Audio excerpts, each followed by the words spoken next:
Okay, so before we get started, let's see. Are there any? So I've gotten the I guess the project proposals I've looked at quite a few already. So if you, uh, I'll send comments back on the ones I haven't been able to comment on later today. So are there any questions on logistics or projects?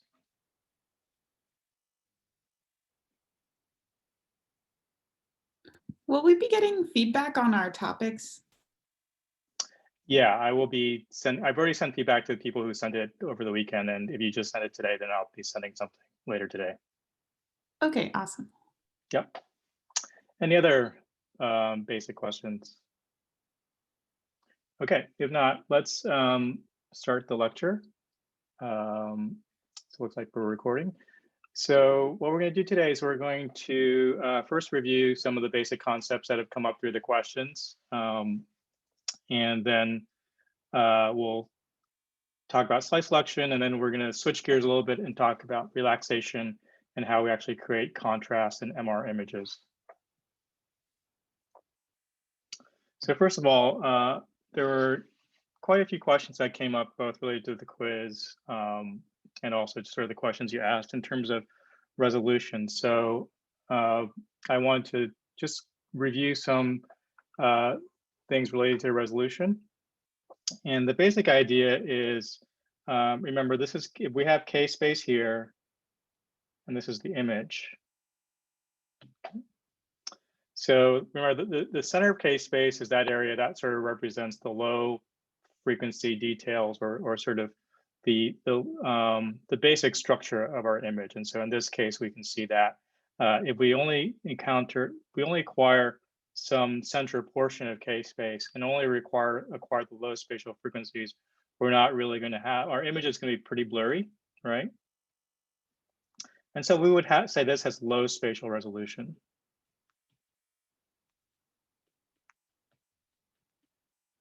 Okay, so the delta X and the delta Y would both be fairly large. Okay, so that's sort of, when we say low spatial resolution, it means that the voxel size or the pixel size is pretty big. Similar to, if you have your computer has a lot of voxels, then they're all very small. You have very high spatial resolution. If your computer screen doesn't have very high resolution, then the pixel size is going to be pretty big. Okay, so that's sort of what we mean by low and high spatial resolution. Now, and remember, the extent here that we got in K-space is our, WKX and our WKY. All right, so that's describing how far out we're going in K-space. And so if we make that width larger, right, you can sort of see here, this is better resolution.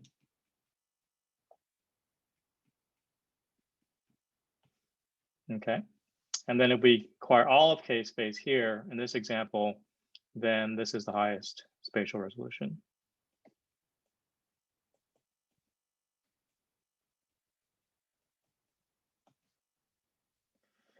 So in this case, delta X and delta Y would be small.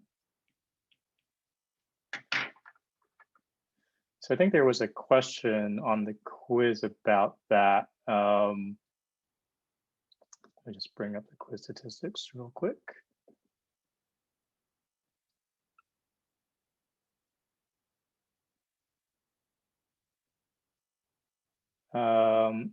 So in order to increase the spatial resolution in MR, we basically need to increase, how far we're going out in K-space. So we do want to increase the maximum spatial frequency acquired.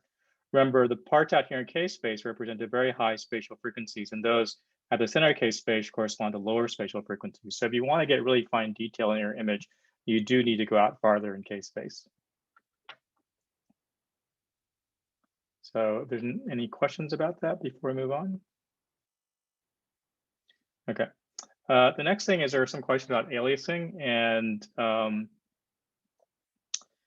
just going to present a slightly different view of aliasing. Some people like to think of things more mathematically. So the intuitive view of aliasing in terms of spins, we sort of talked about in a previous lecture. So I'm not going to go over that now. You can always go back and look at that video. But in terms of what we have from the Fourier transform, if I have some Fourier transform and I do the inverse Fourier transform, I get some object g of x, okay?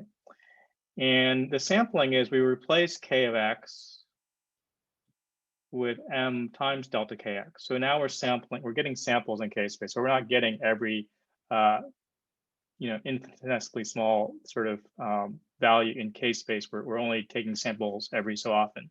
And so now we're going to convert the integral to a summation, and we just replace the kx with m delta kx everywhere, as so.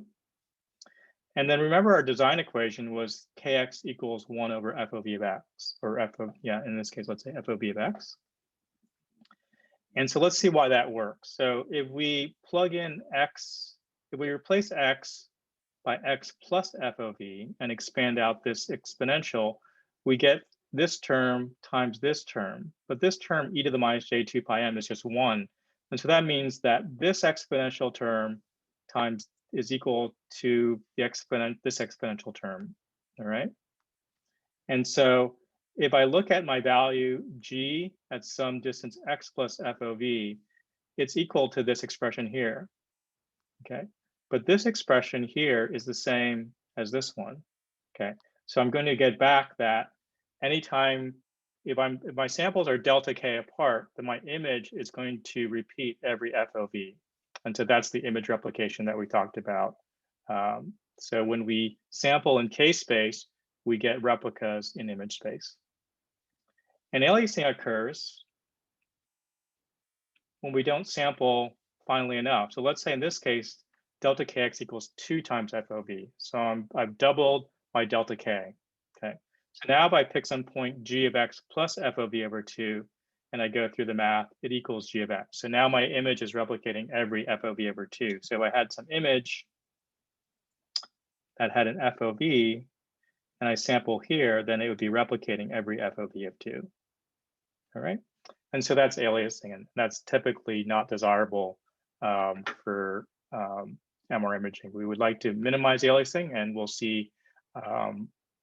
So right now, the design equation you have to deal with is delta k equals 1 over v.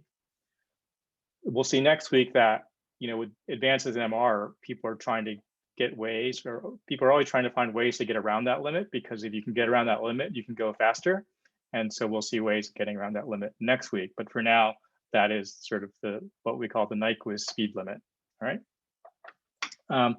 So in terms of the quiz question, if you see aliasing your images, what should you do?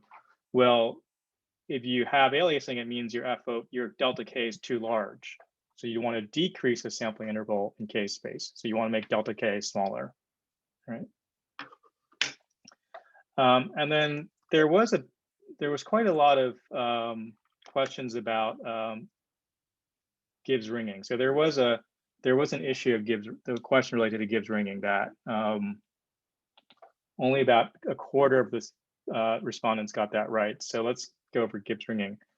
So remember, when we're multiplying, when we're sort of just trying to capture some central portion of k space, that's equal to multiplying by like a rect function. Rect of kx, wkx, right? So we're multiplying by a rect function. So in that case, we would be in the Fourier domain, that equals convolution with a sinc function, okay? And so it's that convolution of your object with a sinc function that gives you that ringing. And so remember from the Fourier domain, if we have a very sort of narrow rect function, we're going to have a fairly broad sinc function. And here I have a much bigger rect function, so I'm going to have a much tighter sinc function. And so one way of reducing the amount of ringing is to just go to a smaller, tighter sinc function. And so that's why the correct answer in that one was to increase the maximum spatial frequency acquired. So essentially, if you acquire more higher spatial frequencies, you can reduce that Gibbs ringing because you're sort of tightening up that sinc function, right? So, hey, Tom, I have a question. Yeah, go ahead. Would acquiring a higher spatial frequency be the same as increasing your resolution? Yeah, that's a great question. So in general, yes. So spatial resolution, right, is defined by delta x, right? And we know that the design equation is 1 over WKX, right? And that's just equal to 1 over 2KX max, the maximum frequency.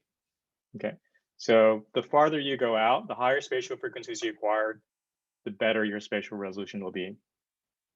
Does that answer your question? Oh, I think the answer for the quiz was higher spatial frequency. Oh, right. So the higher the KX max is, the smaller your delta X gets. Yeah. Okay, gotcha. Yeah. Thank you. Sure, no problem.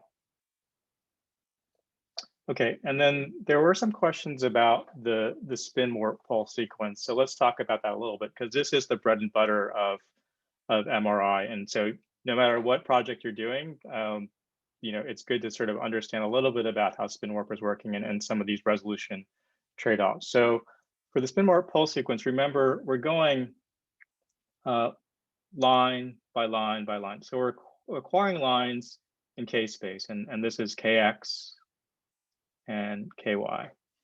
So one thing I want to clear up is this convention of, typically we call readout is the GX direction and phase encode is the GY direction.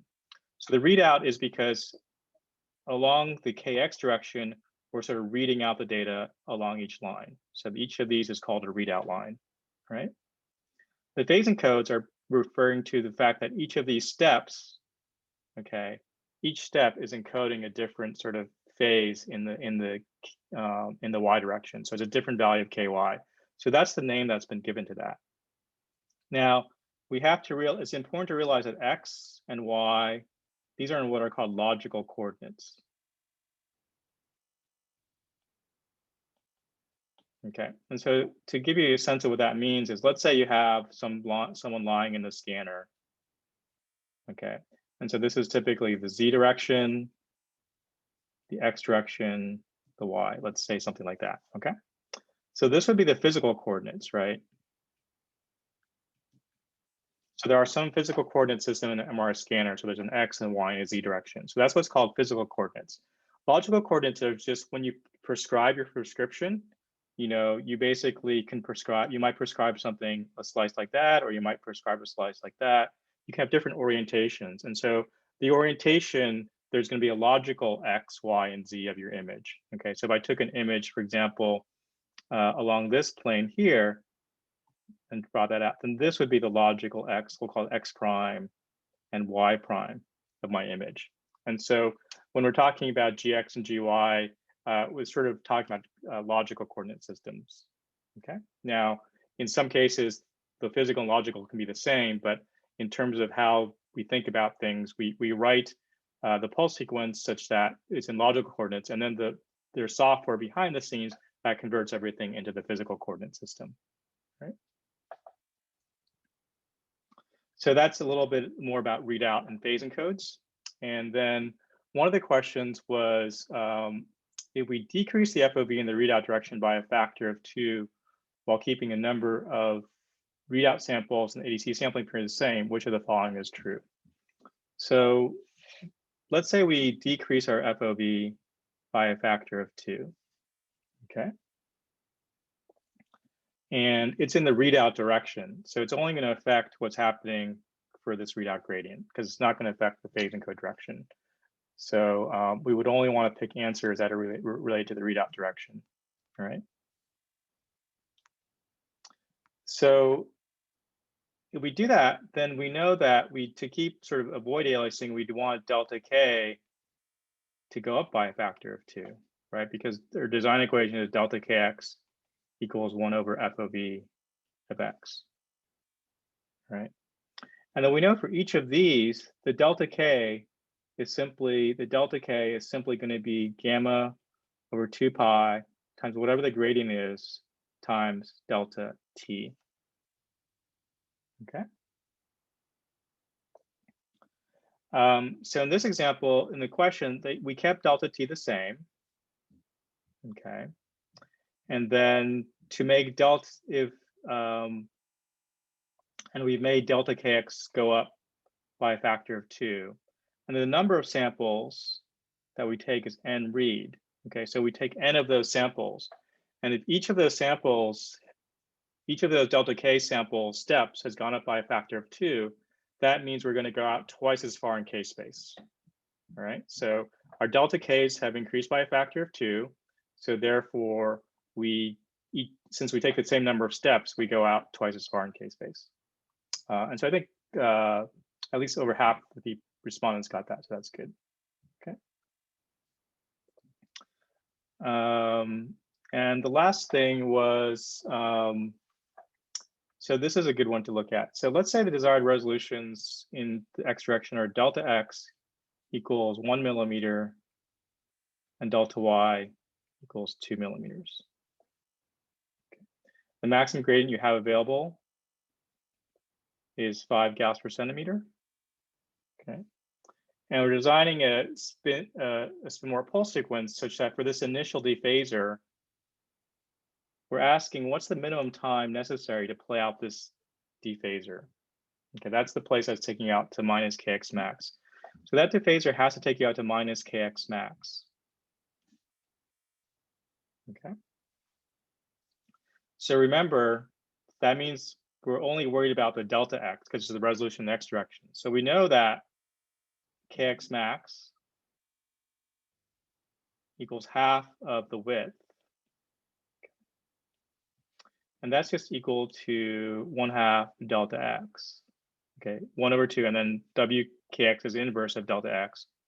So delta x, so this is 1/2, and delta x is 1 millimeter or 0.1 inverse centimeters. So this would be 10 inverse centimeters.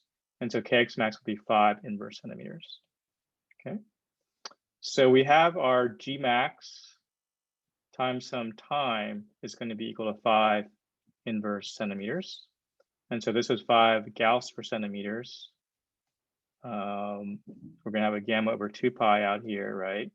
So 4,000. Okay, and so we're going to solve for t.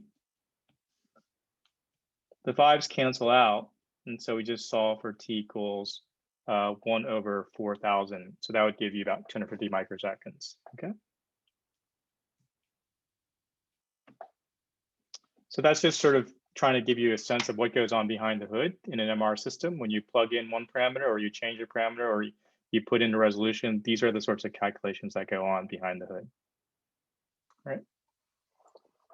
So next time you are in an MRI system, you'll have a basic sense of hopefully that behind the scenes, all these calculations are being done to try to make sure that the desired resolution is achieved and also that we're minimizing aliasing.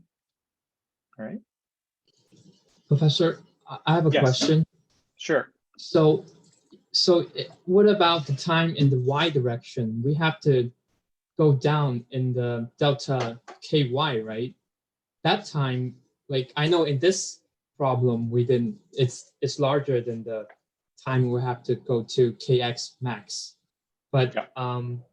But we still the phasing time we still want to go down to the y, right? In the y direction, shouldn't we consider that time as well? Yeah, so right, so that's a great question. So in this case, for example, the delta y is 2 millimeters, right?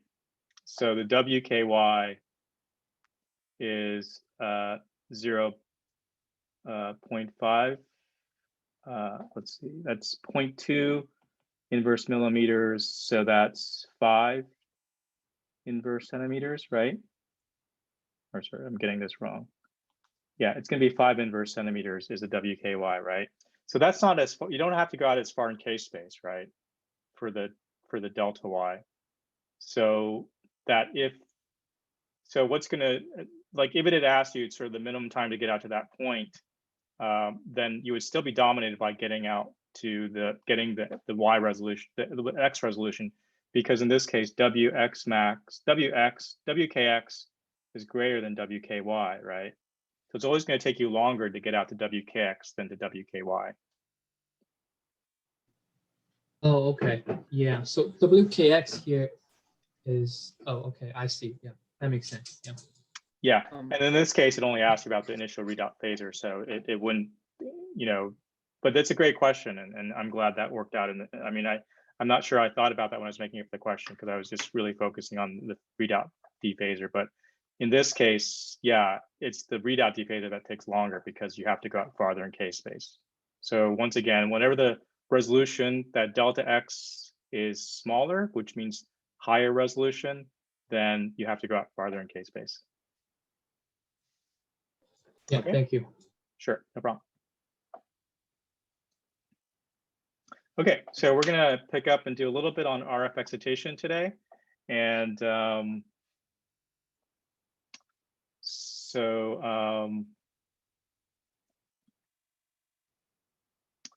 the idea is that, as we talked about last time, we want to, in RF excitation, we're taking the magnetization from its equilibrium position, which is along the Z direction, and trying to get it to tip away. So then it's going to precess, and it's sort of going to create this time varying magnetization that we can then pick up and use to create our image. So we're going to just very briefly talk about selective excitation because it is sort of very standard in MR, and it's good to know about it. And the basic idea, as we talked about last time, is instead of tipping all the spins in our volume, we only want to tip spins in a certain cross-sectional slice of spins. Okay, so the picture, once again, is the longitudinal magnetization goes from everywhere being equilibrium to, in our slice, it goes to 0 in our slice that we've selected because we've tipped, in this case, it's a 90-degree flip angle, let's assume. So theta equals 90 degrees. We've flipped all that magnetization onto the transverse plane, such that here we start off with no magnetization in the transverse plane, and here in that slice, all the magnetization has been tipped onto the transverse plane. So the basic idea is that to do that, we apply what's called GSS, or this is a slice select gradient. Okay, and by convention, it's typically going to be in the G's, it's typically in the Z direction or the logical Z direction, just by convention. So if we have a gradient on here, then the spins are going to precess at different frequencies, right? So this is going to high frequencies, low frequencies, right? And remember, to excite a spin to go off away from its equilibrium position, the spins want to see their resonant frequency. So each of these spins here, every spin here has a different resonant frequency. So these have lower resonant frequencies, these have high resonant frequencies. And so if our pulse only has frequencies within some band of frequency, then it's only going to excite those spins that have those frequencies. Okay, so the idea is to create a pulse that has the frequencies that we want and doesn't have the frequencies that we don't want. All right, so if a pulse that we excite with has a certain frequencies here, then it will excite these spins, and it will hopefully not excite any spin that's outside of that frequency range. So this is the basic idea behind slice selection. So to give it some more mathematical terms, we can say that for a certain delta Z, right? Let's say our design is we want to have a slice with a certain thickness delta Z. And we have some gradient on that's G of Z, okay? So then we know that the range of frequencies that we have from, you know, if we think about the frequency of this spin to this spin, that's going to span some bandwidth of frequencies. And that bandwidth of frequencies is simply gamma over 2 pi times GZ times delta Z, right? Because GZ is telling us the gradient in that field, right?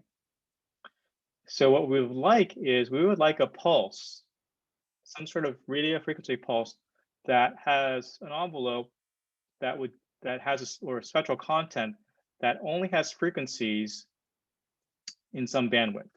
Okay, and so if we think about its envelope, it would be rect of F over BW. All right.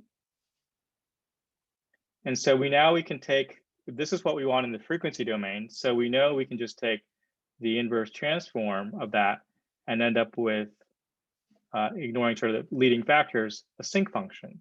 So this is a sinc that is has sinc of bandwidth times time. Okay, so this is a sinc pulse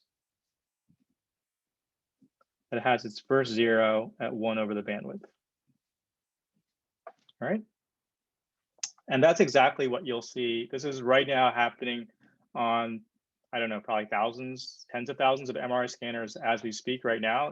They're all playing, most of them are playing out these sinc pulses because they're trying to, they're using these sinc pulses or sort of variations of sinc pulses to get the slice selection through the volume. Okay. So let's work through sort of an example of this to sort of give you a sense of what this might look like. So let's consider a slice profile of the form rect z of 10 millimeters. Okay, so that's going to be a rect function that has some delta z equals 10 millimeters. All right, so you're going to try to go through your volume with these 10 millimeter slices. And you're told you have an RF pulse, right? That has this first zero is at 400 microseconds. Okay, so this is the form sinc T of T. Okay.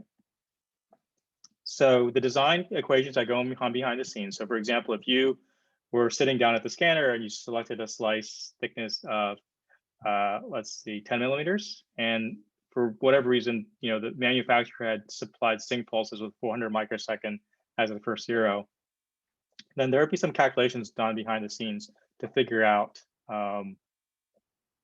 the slice select gradient to use.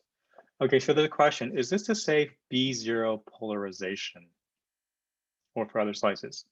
Oh, that's a good question. So the real motivation is because in general, you would like to just, you can do 3D imaging. So you could excite the whole volume and do 3D imaging. But that has its pros and cons because it's going to take much longer for you to go through all of K-space. So any sort of things that can sort of interfere with that acquisition will tend to, anything that sort of interferes with K-space will affect all the slices. Okay, so it is done, but 2D has the advantage that it's slice by slice, and so you can sort of just look at one slice at a time. And in some cases, you only want to look at one slice, for example, and so you want to just be able to select that slice and really look at it.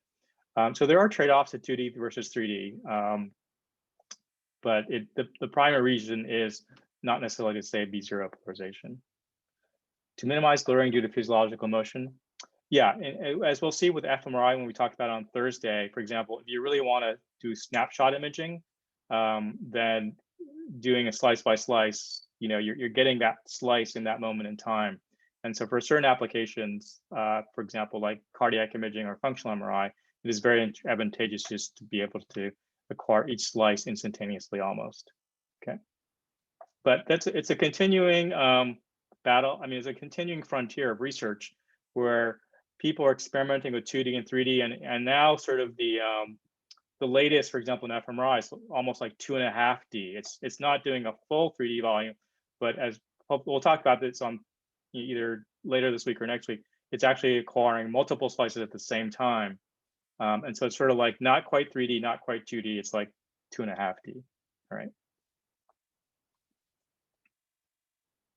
Okay, so the question is, what is the amplitude of the slice select gradient to use? Okay, so we know that the bandwidth of our pulse is just 1 over t. Okay, and then we just know that that bandwidth is gamma over 2 pi gz times delta z. All right, and so we're given t, we're given delta z, and so we would just solve for g sub z. Okay, and so that's very simple sort of calculation that goes on behind the scenes in an MR pulse sequence. And so this is just written out here. The bandwidth is just gamma over 2 pi GZ times delta Z equals 1/T, which is the bandwidth of this pulse, right? Because remember, rect of F over BW went to this sinc function, right?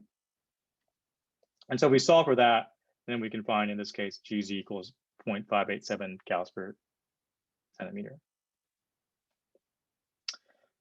And then the other thing is we need to figure out how big to make that pulse. And so remember, let's say we want a theta of pi/2, okay?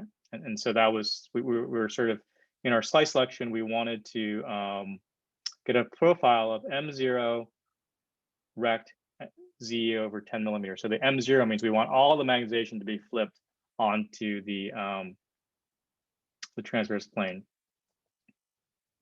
So remember that the flip angle is just the integral of my B1 pulse, right, times gamma. And so that's just the integral of the sinc function. And we remember that the area of any function is just the value of its Fourier transform at k at f equals 0 or kx equals 0. So we can solve for that, and we can know that the area is just equal to, let's see, the inverse the Fourier transform of the sinc function. This t comes out, and then the rect of f of t is just at 0 is just 1. So it's just gamma times some amplitude times the length of the pulse. And so we can solve for the amplitude by just plugging in pi/2 for the flip angle, and we already know what the period is. The t we were given as 400 microseconds.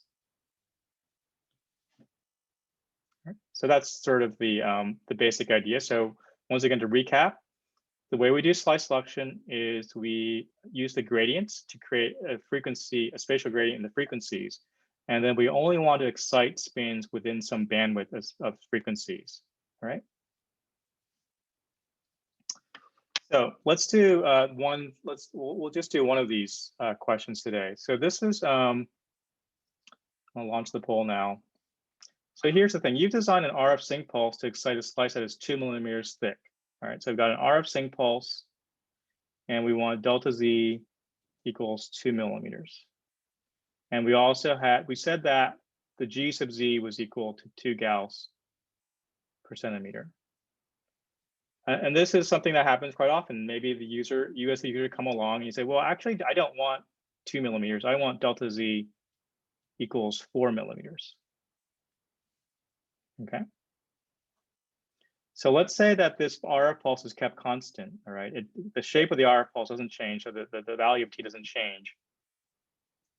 The question is, what should you do to the amplitude of G sub Z to get this 4 Gauss per centimeter pulse? So it started off at 2 Gauss per centimeter, but now you want a pulse that is twice as thick. So what should you do to that G sub Z? Okay, so those are the possibilities there. So go ahead and take a look at that question, and you have about a minute or so to think about that.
Okay, so let's take a look. It looks about some of the votes are still coming in, so we'll give about 10 more seconds for last votes to come in.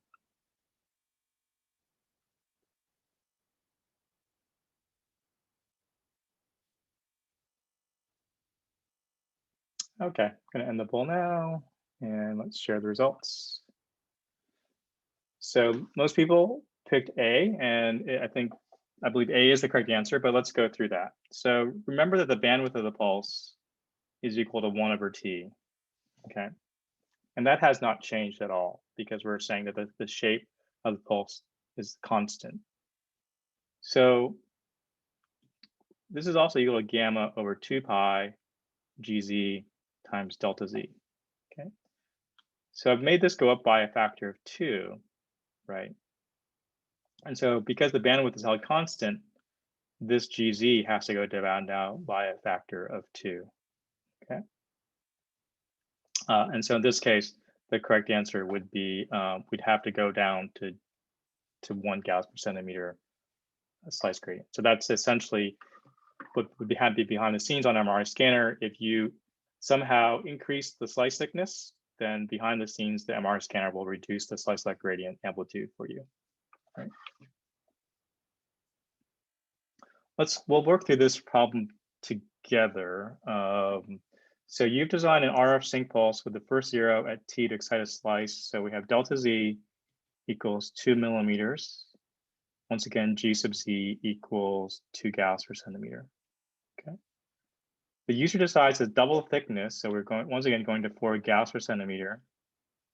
If the gradient amplitude is held constant, so GZ, now we're going to hold this constant, then the RF sync pulse needs to be just as follows. So let's look at, so it's the same thing. So we have bandwidth equals gamma over 2 pi GZ delta Z. Okay. So in this case, this is held constant, right? This goes up by a factor of 2, right? So therefore, the bandwidth has to also go up by a factor of 2 now, all right? If for some reason we're already maxed on gradient amplitude and we can't change the gradient amplitude, this would be one of the design constraints.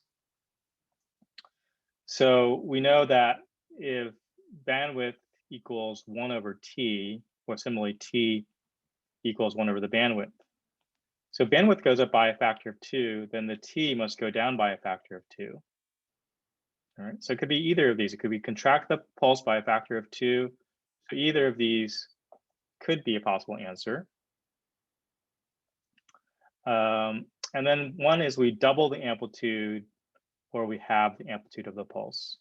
Okay, so one of those is correct. And so let's look at that. So let's say we have our RF pulse like this, right? And then we make it narrower. Okay, and let's say these have the same amplitude, right? So here the T has gone down by a factor of 2. So the area has also gone back by a factor of 2 because we've narrowed the pulse. So to keep the area the same, to keep the flip angle the same, we need to double this amplitude. So we need to double this amplitude.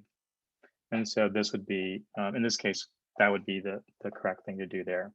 And so that would be another example of what the MR system would have to do if, for example, it said, I can't increase the amplitude for whatever reason, so I need to change the bandwidth of my pulse and double the amplitude.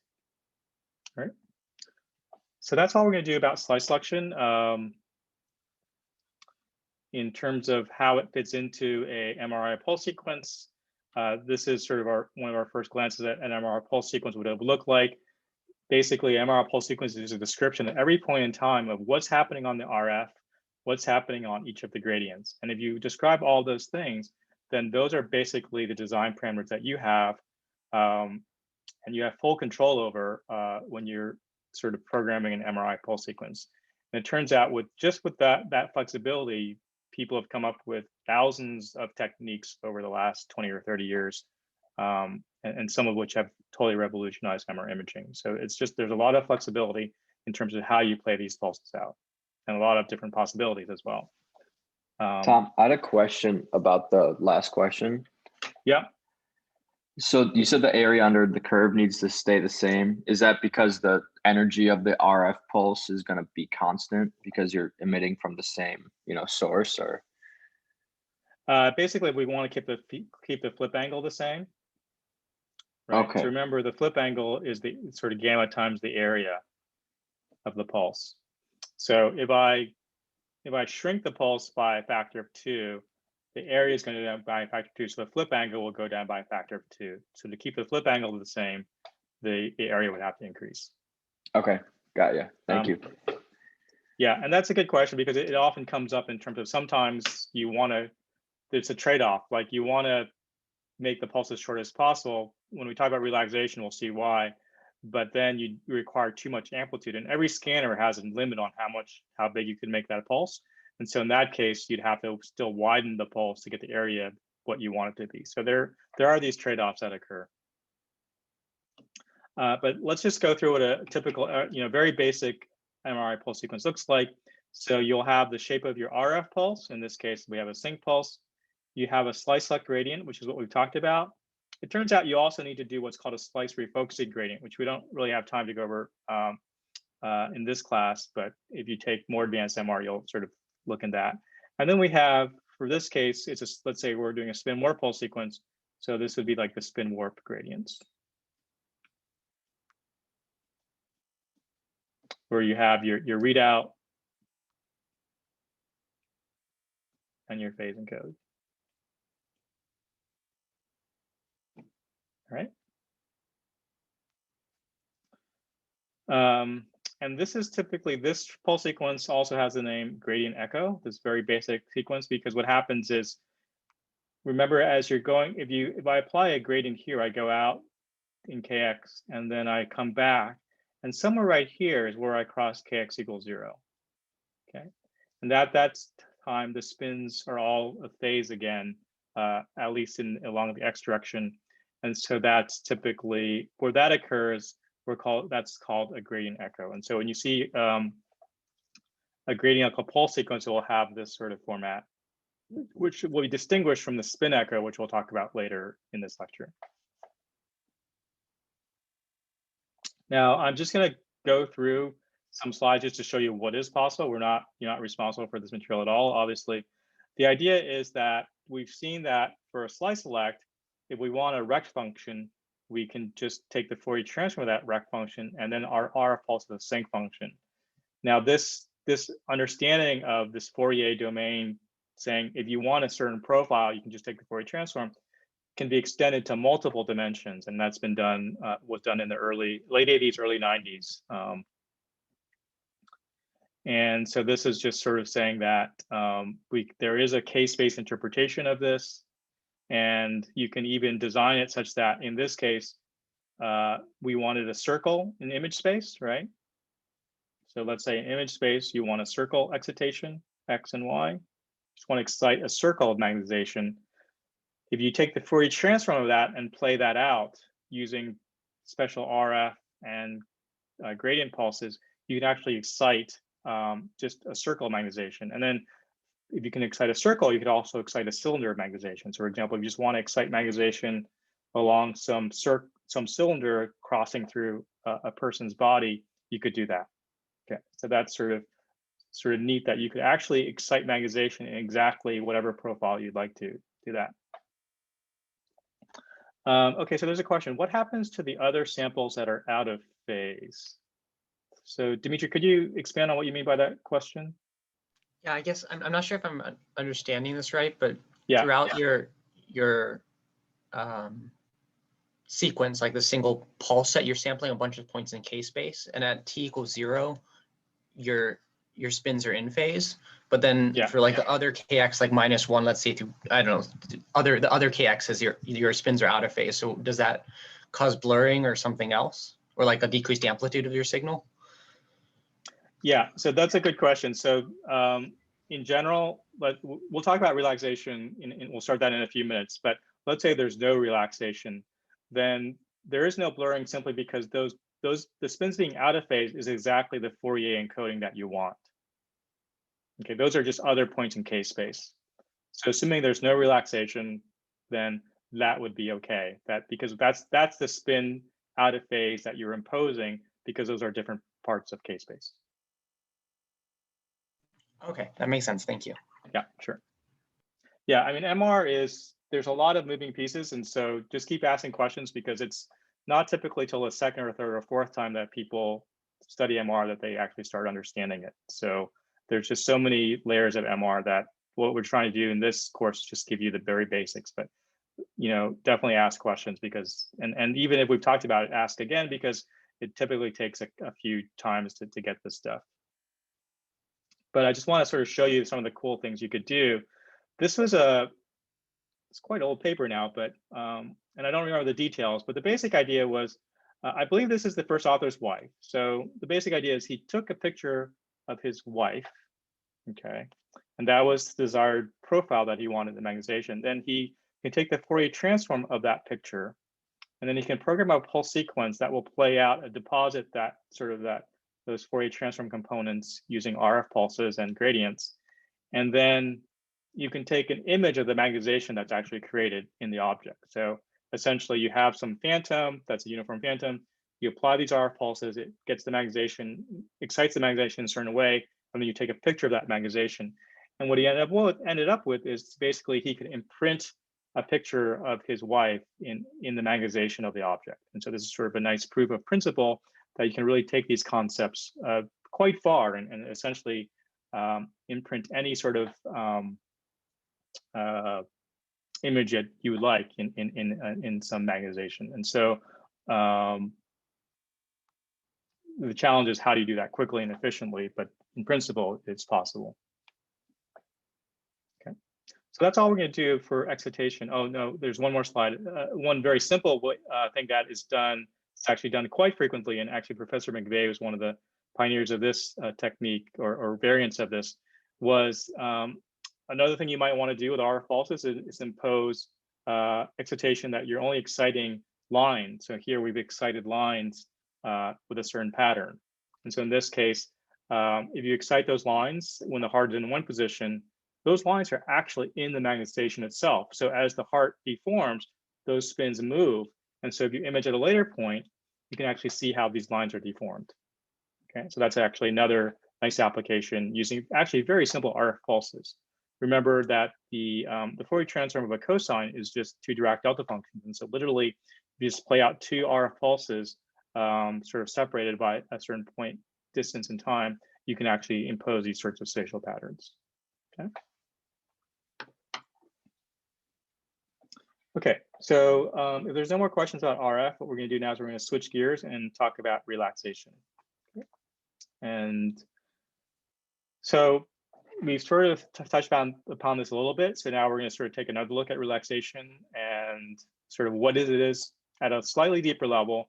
And then also, how do we take advantage of differences in relaxation to make images that have different contrasts?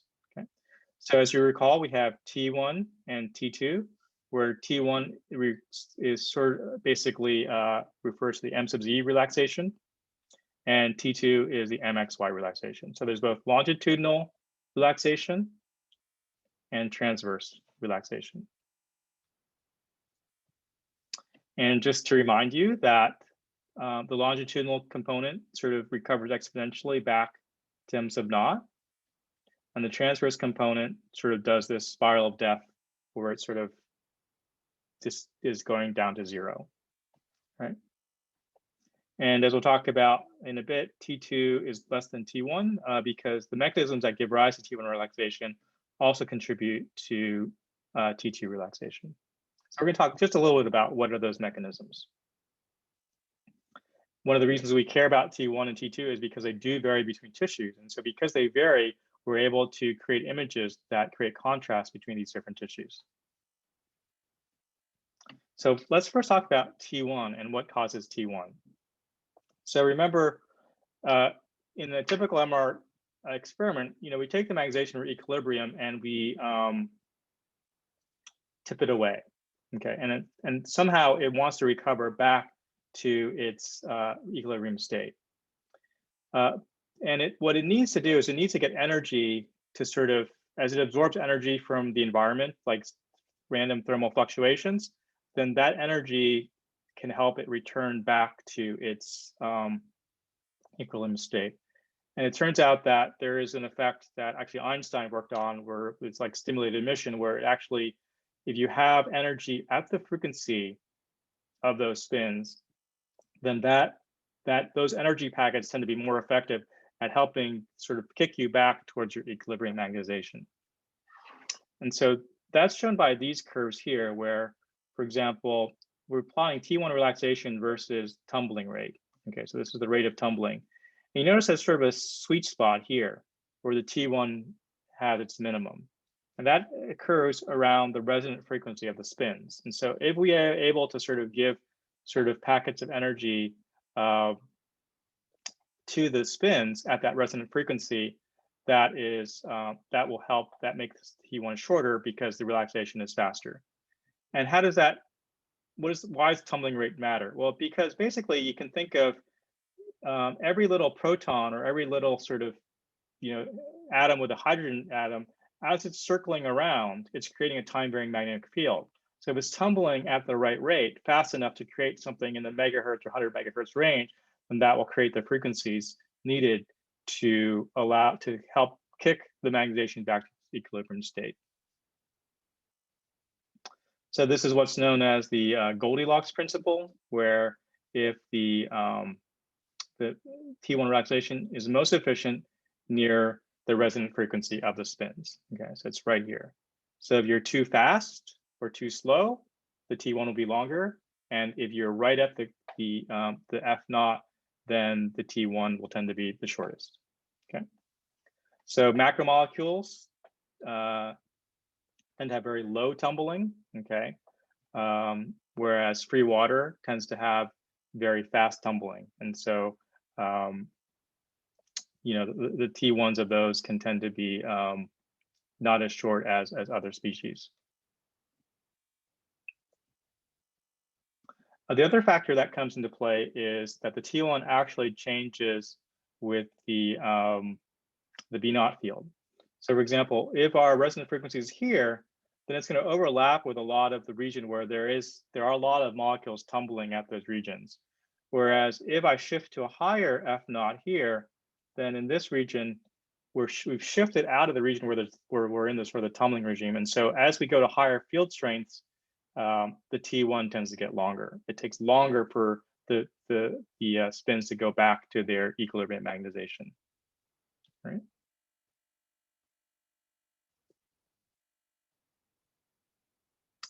So let's see. So it turns out that in like fats and oils, it turns out that there's these CH2 groups that can actually rotate near the Larmor frequency. And so oftentimes you'll see, as compared to other species, that like fat will tend to have a shorter T1 because it actually has the molecules that can, certain molecules can sort of be at the correct tumbling rate. And then in terms of T2, there's also a range of T2 values. And as you can sort of see, liquids here, like for example, CSF, which is cerebrospinal fluid, has a very, very long T2 here of 4,000 milliseconds. Whereas, other species in the brain here have things on the order of 50 to 100 milliseconds. So what causes T2? T2, as we said before, is when we have the transfer magnetization, eventually all the spins are in phase. But over time, they tend to dephase such that their vector sum becomes smaller. Okay, so for example, the vector sum was here, then this vector sum is smaller, and then as it spreads out more, the vector sum gets even smaller and smaller. Right? And we'll revisit this picture of vector sums when we talk about fMRI and spin echoes, but for now we're talking about T2. And so this is dephasing caused by transverse relaxation. And what causes it is what's called dipole-to-dipole interaction, which is basically if I have two spins and they're both tumbling, this creates a magnetic field that this one feels, then this creates a magnetic field this one feels. And so they're both sort of perturbing each other's phases over time. So it turns out that if we look at T2 versus tumbling rate, here's fast and slow again, we find out that T2 actually, the faster things tumble, the higher T2 is. And that's because if I'm one spin here and there's another spin here that's tumbling really quickly, then on average, it's like as it stayed here. The average feels as if it was just here. So the faster something tumbles over the time period of the experiment, the longer the T2 will be, because there's less average effect on this phase. Whereas if I have a spin that's tumbling very slowly, okay, then over the period of the experiment, maybe it goes from here to here. So this has experienced a lot of different magnetic fields variations. So the spins tend to get out of phase much more quickly. And so you do see this characteristic relationship between relaxation time and tumbling rate for T2. And so you can sort of see here some typical T1s at 1.5 Tesla, where we see that for water, for example, very high T1 and T2, because the tumbling rate is very high. And interestingly enough, if we take water to ice, the T1 is very long now because things are bound, right? But the T2 is now very short because remember that the low tumbling rate is a very short, gives you rise to a very short T2. Okay, so let's do one more poll. Let's see if we can relaunch the poll. Okay, so assume you have a vial of liquid with T1 of 1,000 milliseconds and T2 of 1,000 milliseconds. Then you come along, you add some gelatin to that, and you sort of mix it up, and you allow the species to gel.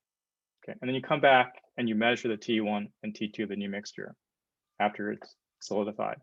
So go ahead and take a look at these possibilities and sort of try to think about what would be reasonable values for the T1 and T2 of the new mixture.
Okay, now about another 30 seconds, so go ahead and put in your votes.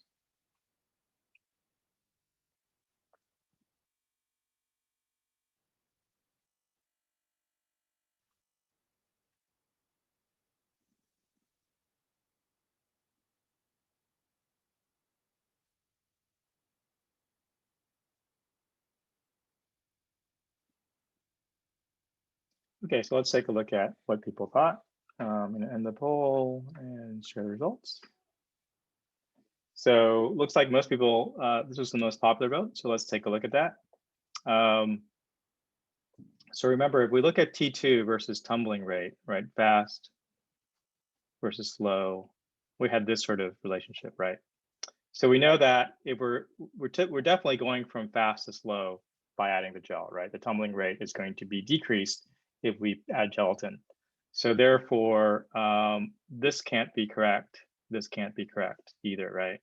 So at least we've eliminated these where the T2 is either the same or going up, right? Now, what about C? Well, C can't be correct because this T2 is greater than T1, and we know that T2 is always less than or equal to T1. So this can't be correct, nor can F be correct. So really, we're down to D and E. Okay. So let's sort of think about, so now both these T2s are reasonable. It could have gone down to 100 or 200 milliseconds. So either one is reasonable. But let's look at the T1 curve, right? So remember the T1 curve is here. So we're originally up in this region here, right? For whatever region, then adding gel would make the T1 get shorter, right? But if we had started in this region, then adding the gel would probably put us in this region here. Okay, so they are both somewhat possible in the sense that you know, either one is possible. You're not given enough information to decide which one it is. So if we, so this, like if we're in this regime A, this would be the case where the T1 would increase. So that's E, most people pick that.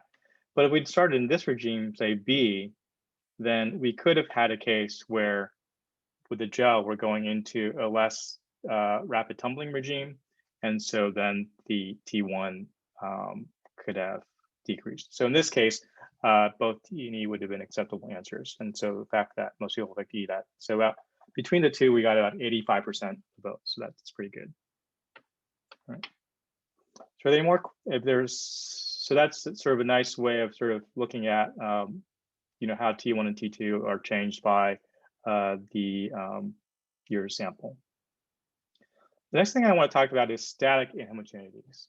And so previously we talked about T1 and T2, and those are just things that are just physics dominates those things, and you really, you know, you can affect the T1 and T2 by adding different contrast agents, which I'm not sure if there's any project on contrast agents, but you can add things that change the T1 and T2, but those are then governed by the T1 and T2 of those contrast agents.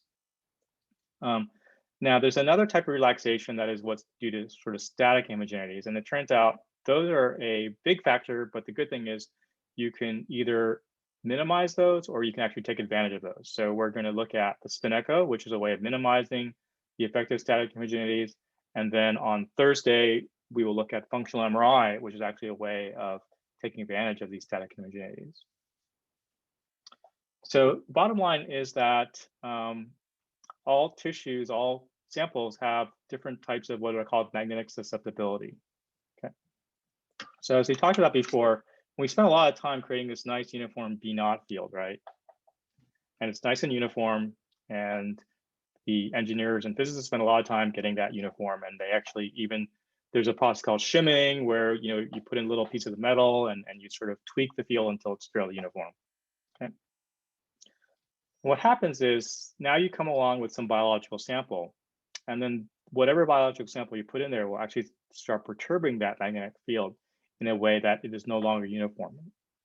And so, for example, if it is a para or ferromagnetic substance, it will tend to concentrate the field lines within that object. If it's diamagnetic, it will tend to repulse the field lines away from that object, right? And so what that means is that there's actually going to be different fields at different locations. No matter, you start off with this beautiful uniform field, but once you put an object in, now all the fields are non-uniform. So that spins in different locations now experience different alarm frequencies. So this is an example here. So what we did was, this is sort of obviously someone's head. So these are sort of the head images, okay? And these are the fields. And so this is essentially plotting sort of B, let's say B of X, Y. It turns out there are ways where we can actually measure the magnetic fields within the scanner. And so what you're seeing here is you're seeing a lot of variation. So it's fairly uniform out here, but then there's this big change in the field going from the back of the head to the front of the head, right? So just, why don't we just sort of open up the chat and sort of see, can anyone think of what's causing this? Why would there be such a big change in the field at the front of the head?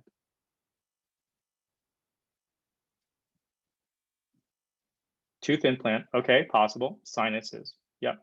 So tooth implant we'll actually get to, but that doesn't happen in everyone. But everyone has, well, almost everyone has sinuses, right? And so there are these big air pockets at the front of your head, and that change in magnetic susceptibility between the tissue and the air, and then more tissue around it, is what really perturbs the magnetic fields and creates these large field inhomogeneities. So what's the problem with having field inhomogeneities? Well, we can go back to our picture of the spins being aligned at time equals 0.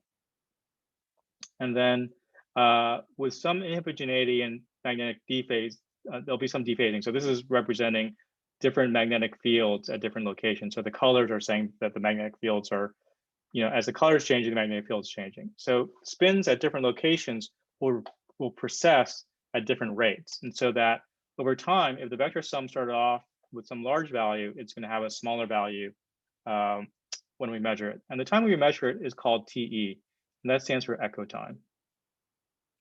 Okay, So that's another terminology for MRI is TE is echo time. Now let's assume a scenario where now there's much more homogeneity here. So there's much more gradient in the magnetic field. And so spins really get out of phase more because they're experiencing much different,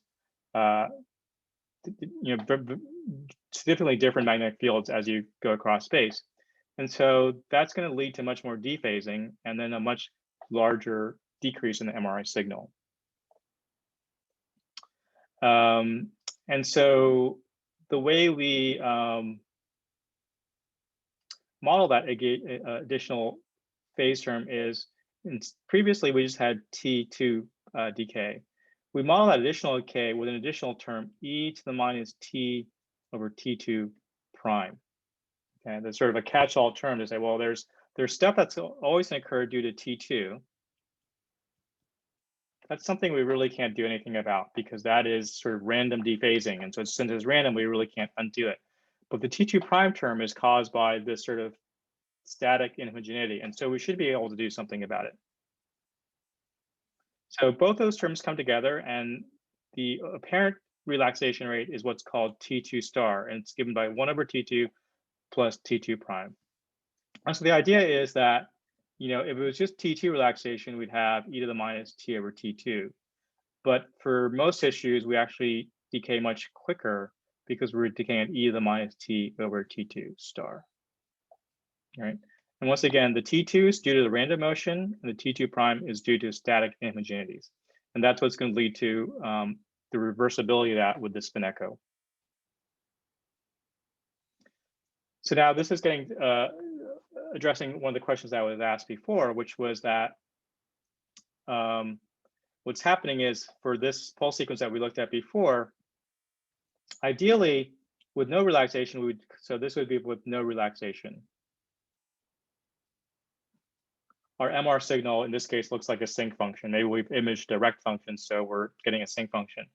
With T2 star decay, the image is decaying like this, right? And so what we're seeing is that, first of all, the amplitude goes from here to here. So there's a decrease in the signal level. And in fact, if there's a lot of decay, that decrease can go down to 0, in which case we'll have no signal at all, where we just end up with a black spot in our image.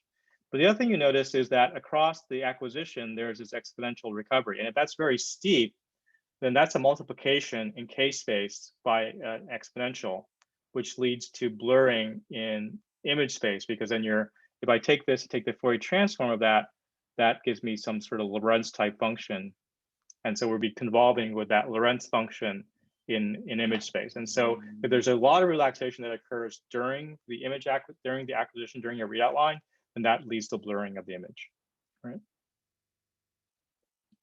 So these are some examples of susceptibility artifacts. This is clearly someone who is not missing a mouse, but has dental implants. So that was an example of one of the suggestions, that there could be a tooth implant or some other dental implant that in some cases, if someone's wearing something, can really perturb the magnetic field such that all the signal around that region is lost. Another thing that happens quite a lot is oftentimes after surgery, people will have metal implants. And this is a big issue because when you're trying to image those people, then it can be very difficult to get the MR image correct because of the effect of these metal implants. And that's still something that people are working on to sort of come up with better ways of dealing with metal implants. But one good way of dealing with it is to apply what's called the spin echo. And the basic idea is this, that if I start off with all my spins in phase, and then over some amount of time they dephase, okay? So essentially all the spins are like here, and then if like these are the spins in my finger, and sometimes they dephase, okay? And then the vector sum is less, right? Okay, does the effect still happen with other types of implant, or is it only the old school metal implants? Yeah, that's a good question. It really depends on sort of how sort of fair, how magnetic those things are. And so, obviously right now you have to have MR safe implants. And so they can't be that ferromagnetic because then obviously they would be a safety hazard. But even with the ones that are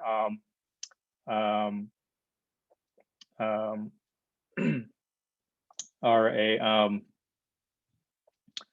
sort of non-magnetic. They can actually have effects due to the fact that you can also have the RF pulses can generate currents. They're conductive materials, and that can also generate fields around there and also generate heating. And so there are still effects even with implants that are used currently. So so there's both safety issues. Most of the safety has to be determined by the manufacturer to declare an implant MR safe.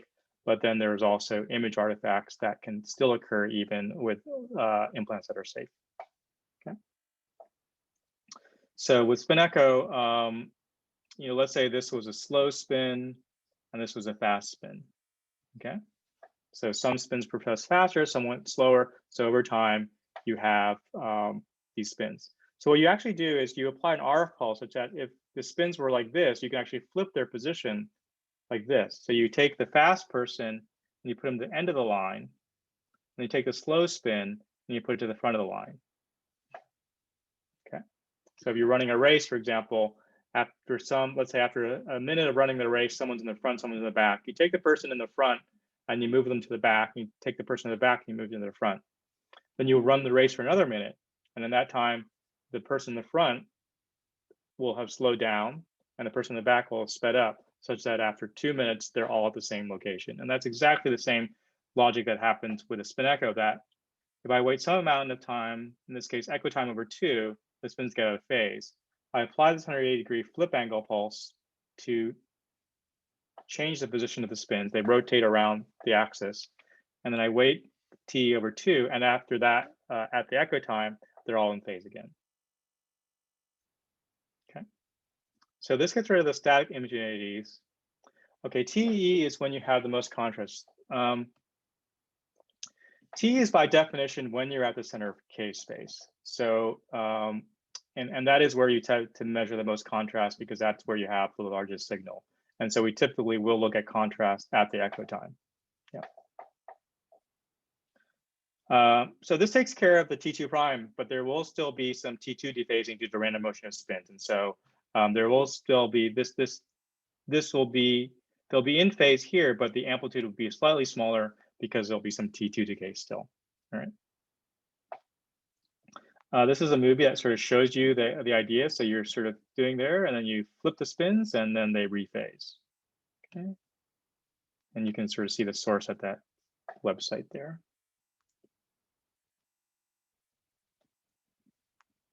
Okay, so this is what a spin echo pulse sequence looks like. So we already looked at the gradient echo pulse sequence. So the spin echo pulse sequence is essentially, we have a 90-degree pulse, and then we have an 180-degree sort of pulse that does the flipping of the spins. And you can sort of see here, what we have here is that previously with the,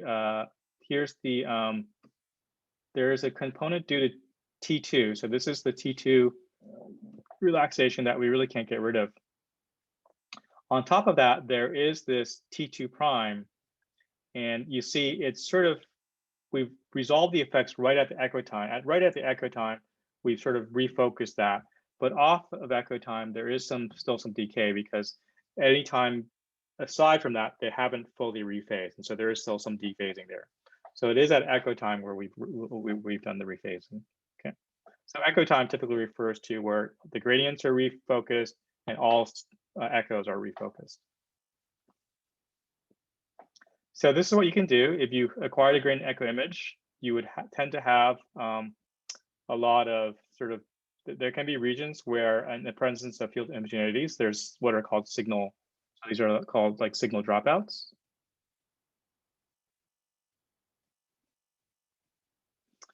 And then with the spin echo image, in this case, you've largely eliminated those signal dropouts. Okay, this is just to remind you that of what we've talked about. So we have T2 decay, and then we have T2 star decay. That tends to be, is always a faster decay than T2 because it's built on top of T2 decay. And then also just remind you, we have, at the same time that all that's going on, is we also have T1 recovery, the longitudinal component returning back to its equilibrium position.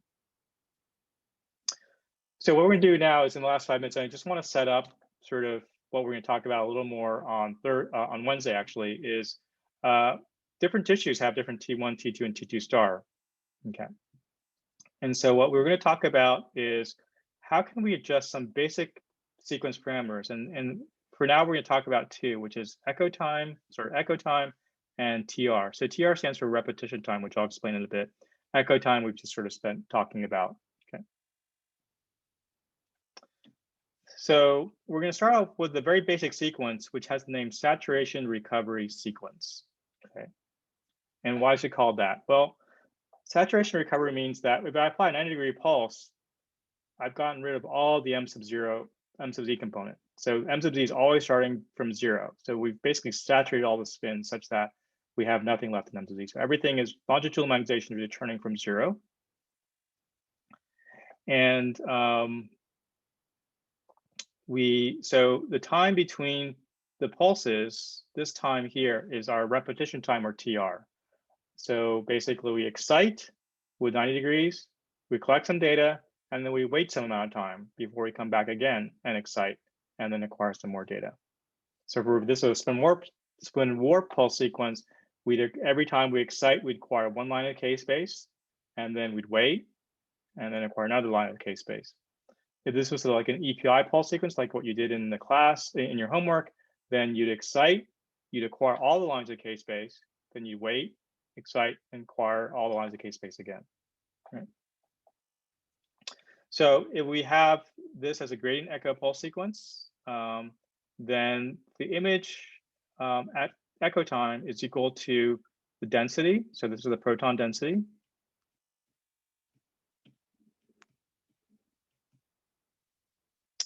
There's the T1 relaxation term. And then there's the T2 star decay.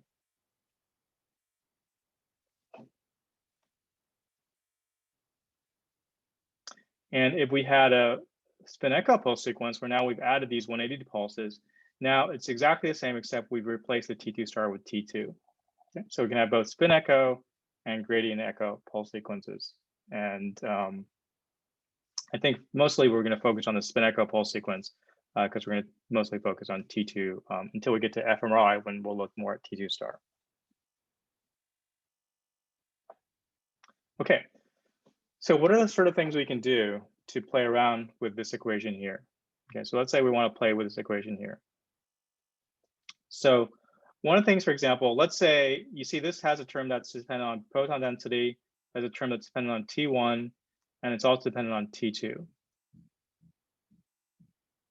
So let's say we want to try to make this dependency go away, right? So what sort of parameter what could we do for our parameter selection to sort of make that term go away? Well, it turns out if I make TE very small, so TE goes to 0, then EXP minus TE over T2 goes to 1. So now I have something that only depends on the proton density and the T1. So if I do that, that would be called the T1 weighted sequence. Similarly, I could think about something, let's see. Okay, so here's the principle behind T1 weighted contrast is now I can sort of, if I want to really create different contrast based on T1, so different tissues are now going to have different contrasts. So for example, if I had something with a very short T1, it's going to recover very quickly, okay? And if I have something with a very long T1, it's going to recover very slowly, all right? So I'm going to create contrast in my image based on the T1s, differentiating where the signal level at the time of acquisition will differ depending on what the T1 is. So for example, this is an example of the recovery of two spins, one with a T1 of 800 milliseconds and the one with 1200 milliseconds. You can sort of see this one recovers more quickly than this one because it has a faster T1. And then typically the contrast is the difference between those two curves. And so we can sort of see here that we're getting pretty good contrast right over here around 1000 milliseconds. And so a good rule of thumb is, so our original T2 was 1200 and 800. And so if you have two species, you take sort of the average of those two and make the TR equal to that average. That tends to be a sort of a good rule of thumb for making the TR such that you get maximum contrast between two tissues. So I think, yeah, we're at the end of our time there. So let's end here. Well, let's just do this last slide, which is basically some examples of T1 weighted images, where, for example, you can sort of see here that, you know, in this case, I believe this is upper left proceeding counterclockwise. Lipoma of the corpus callosum. So this tends to be some sort of fatty infiltration of the corpus callosum, which is the major superhighway in your brain. And so in this case, remember we talked about fat having a shorter T1. And so in this case, on a T1 weighted image, we're seeing that signal is much brighter.